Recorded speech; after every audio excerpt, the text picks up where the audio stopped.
Next up on today's docket, a little look at CitizenCon 2023 again. Look at that. Control surfaces, in-game rewards, all the things. I actually don't have too much to go over on this, just this one clip where they kind of talk about when they were wanting to do this. And then we're going to take a look at Mr. Kraken's overview of the things that they're bringing in. So a lot of things in Star Citizen take multiple years to happen, but I do think it's worth going back and finding them when they do. This was probably the biggest moment during their different Citizen Cons where they used the idea of in-game rewards as something players would be like really excited for. And back then, this was definitely a time when in-game rewards weren't even really a thing. Like they're barely a thing now. I think we're just now starting to get them in a big way, which is why I wanted to draw attention to Cargo this. containers. You might want to avoid shooting blindly and accidentally blowing up your potential profits. So look out for those types of containers. Still don't have those though. Back to mission progression.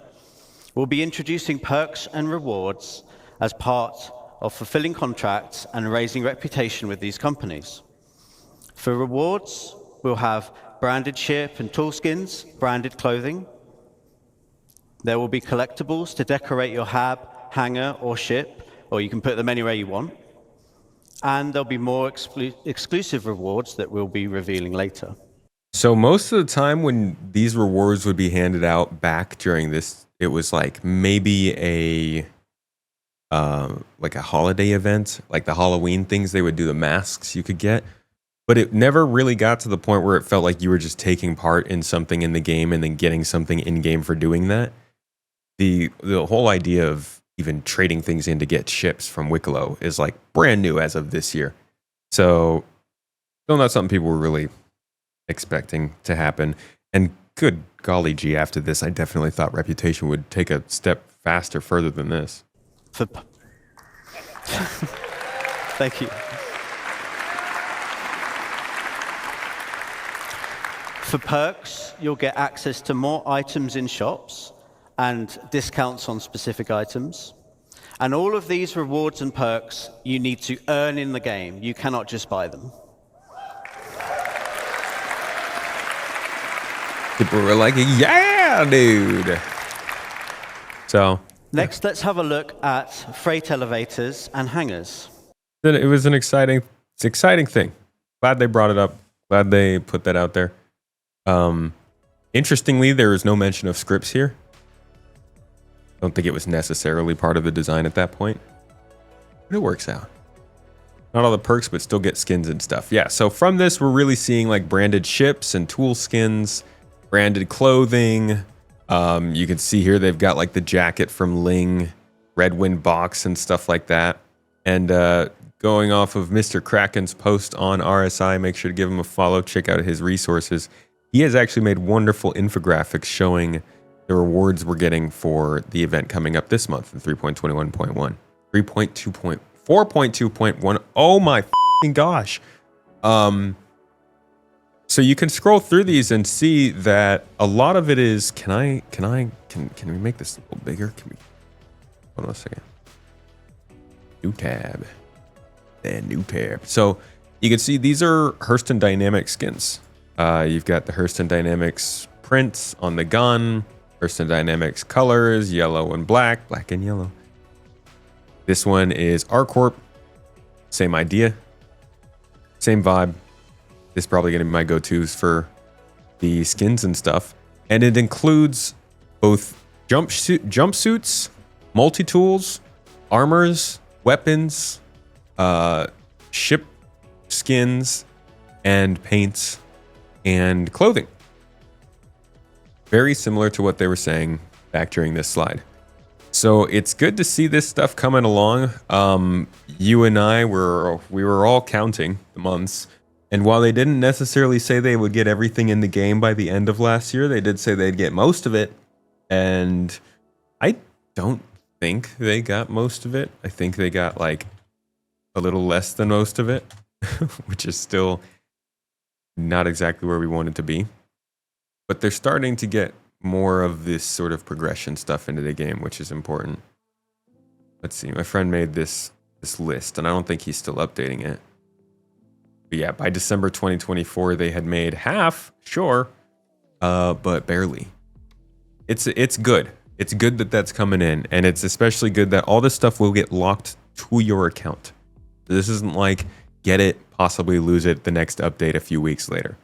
This is you're gonna retrieve these things and they're locked to your account. You got them for good, and I'm sure there'll be other times when you could get them if you wanted to, but this will be the first. We get to keep these skins even after 1.0. I do believe so. Yes. But this is only a step. I do love that we're getting in-game rewards, but this is part of a much bigger system that Star Citizen is really, really hurting to have. I'm glad that we're seeing security being brought back into the Stanton space stations, which is kind of putting people on check again to not be complete assholes. But that still doesn't really, that's not going to cover it all. And this idea of reputation, I think, is that here? Yes. No, we're looking for outlaw lifestyle, I believe. Here we go. Okay, in the entry deck, affect gameplay. What happens if we have good reputation? So if you had good reputation... this is important. Rewards are great. Scripts is good. But reputation is supposed to be what kind of gates us from getting to certain places. Listen to what they were saying about reputation during that same CitizenCon, which is what, you know, sort of sets expectations as to where this is going to go. To the stations. So how does the reputation gate in the entry deck affect gameplay? What happens if we have good reputation? So if you had good reputation, you could go straight through. This is no fuss, and it's the quickest way to maneuver through the station. However, you got to put the time and the effort in to get to this point. What happens if you neutral reputation? So you might be waved through, maybe you have to pay a bribe, and you don't want to pay, so you can have to find an alternate pathing. Or you can have to build up your reputation. If you have bad reputation, and for all you naughty ones out there, I know some of you exist, this applies to you. In short, you're going to have a tough time, but you have options. So stealth via other pathways might be one of those options. You build your reputation up from scratch, or you could probably fight. Let's focus on those alternate pathways. The modules in the station are broken up into seven. Yeah, so you can keep going from there, and even the video starts to highlight these sorts of things. Faction areas, access linked to reputation.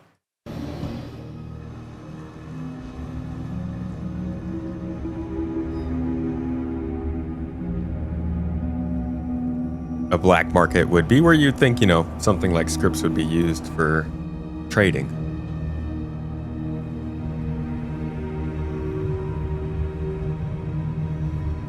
So the in-game rewards are a very good step forward and something that I hope they're doing constantly from now on with whatever they can scrounge up to do. And it doesn't have to just be with events. It could be with missions. It should be with missions and mission givers and things like that. But there's a whole other side of this that's banking on reputation that I am also hoping they can pick up and get working, because from Wicklow to scripts to in-game rewards to ship skins, all these things are all sort of orbiting around this overall system of progression that I think really depends on reputation. I hope that we get an update on that sometime this year. But I might break my finger crossing them so hard. Either way, there's a little update on in-game rewards.